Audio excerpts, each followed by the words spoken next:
అన్నం ఉడికిందా లేదా అని తెలుసుకోవాలంటే 2-3 మెతుకులు పట్టుకుంటే తెలుస్తుంది. అలాగే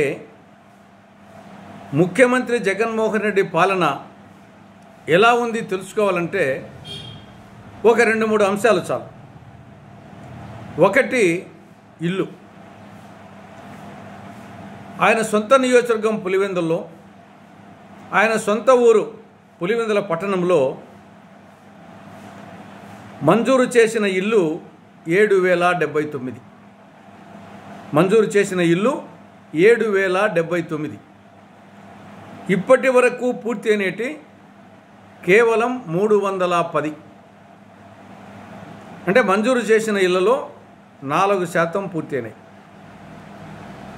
ఆ ఇళ్లలో కూడా ఇంతవరకు ఒక్కరు కూడా చేరలేదు. అంటే ఆయన సొంత నియోజకవర్గం పులివెందుల్లోనే, సొంత ఊరు పులివెందుల పట్టణంలోనే జగనన్న ఇళ్ల కాలనీ పరిస్థితి, ఇళ్ల పరిస్థితి ఈ విధంగా ఉంటే ఇక రాష్ట్రంలో మిగతా నియోజకవర్గాల్లో, మిగతా ప్రాంతాల్లో ఏ విధంగా ఉంటుందో ప్రజలే ఊహించుకోవచ్చు. ఇక రెండవది, రోడ్లు. పులివెందుల నియోజకవర్గంలోనే వేంపల్లె, లక్కిరెడ్డిపల్లె, రాయచోటి రోడ్డు. ఈ రోడ్డు విస్తరణ పేరుతో 2 సంవత్సరాల కిందట ఉన్న రోడ్డును తవ్వేశారు. కొత్త రోడ్డును వేయలేదు. 2 సంవత్సరాలుగా ప్రయాణికులు భూలోకంలో యమలోకం చూస్తున్నారు. ఆయన సొంత నియోజకవర్గం. ఇది రెండవది. మూడవది, రాజస్థాన్లో, అప్పుడప్పుడు ఢిల్లీలో ఇసుక తుఫాన్లను వింటుంటాం. కానీ పులివెందుల నియోజకవర్గంలో వేంపల్లె మేజర్ గ్రామ పంచాయతీలో దుమ్ము తుఫానులు రోజూ వస్తుంటాయి. అక్కడ రాజస్థాను, ఢిల్లీలో ఎప్పుడో ఒకసారి సమ్మర్లో ఇసుక తుఫాన్లు వస్తాయి. కానీ పులివెందుల నియోజకవర్గం వేంపల్లెలో రోజు దుమ్ము తుఫాన్లు వస్తుంటాయి. రోడ్ల విస్తరణ పేరుతో 2 సంవత్సరాల కిందట రోడ్లు, డ్రైనేజీలు, ఇల్లు అన్నీ పడగొట్టారు. అది పూర్తి కాలేదు. ప్రజలు దుమ్ము ధూళి పీల్చుకోలేక అవస్థపడుతున్నారు.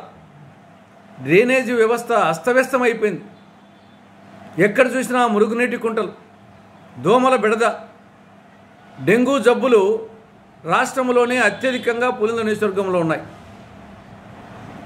ఈరోజు ముఖ్యమంత్రి జగన్మోహన్ రెడ్డి గారు మేమంతా సిద్ధం బస్సు యాత్ర ఈ యొక్క రోడ్డు మీద సాగింది. ఆ సిద్ధం యాత్రకు ముందు 1-2 గంటల ముందు ట్యాంకర్లతో ఆ దుమ్ము అణచేసే దానికోసం ట్యాంకర్లతో రోడ్ల మీద నీళ్లు చల్లారు. ఇది రోడ్ల పరిస్థితి. ఇక పులివెందుల నియోజకవర్గం అసాంఘిక శక్తుల అడ్డాగా తయారైంది. మద్యం ఏరులై పారుతూ ఉంది. జూదం విచ్చలవిడిగా సాగుతూ ఉంది. మట్కా, క్రికెట్ తదితర బెట్టింగులు వీరవిహారం చేస్తున్నాయి. డ్రగ్స్, గంజాయి హై స్కూల్ విద్యార్థులు తాగే స్థాయికి పోయింది. కాబట్టి పులివెందుల నియోజకవర్గం అసాంఘిక శక్తుల అడ్డాగా తయారైంది. శాంతి భద్రతలు పూర్తిగా కరువయ్యాయి. వేట కొడవళ్ళు వేటాడుతున్నాయి. కత్తులు కసుక్కుమంటున్నాయి. కాబట్టి రాష్ట్ర ప్రజలు ఇప్పటికైనా ఆలోచించాలి. ఆయన సొంత నియోజకవర్గంలోనే ఈ పరిస్థితి ఉంటే ఇంకా మిగతా రాష్ట్రంలో ఏ విధంగా ఉంటుందో ఒక్కసారి ఆలోచించుకోవాలి. దీనికి అంతటికీ ఏకైక పరిష్కారం రాబో సార్వత్రిక ఎన్నికల్లో వైకాపా పార్టీని తుక్కుగా చిత్తుగా ఓడించడమే దీనికి ఏకైక పరిష్కారం.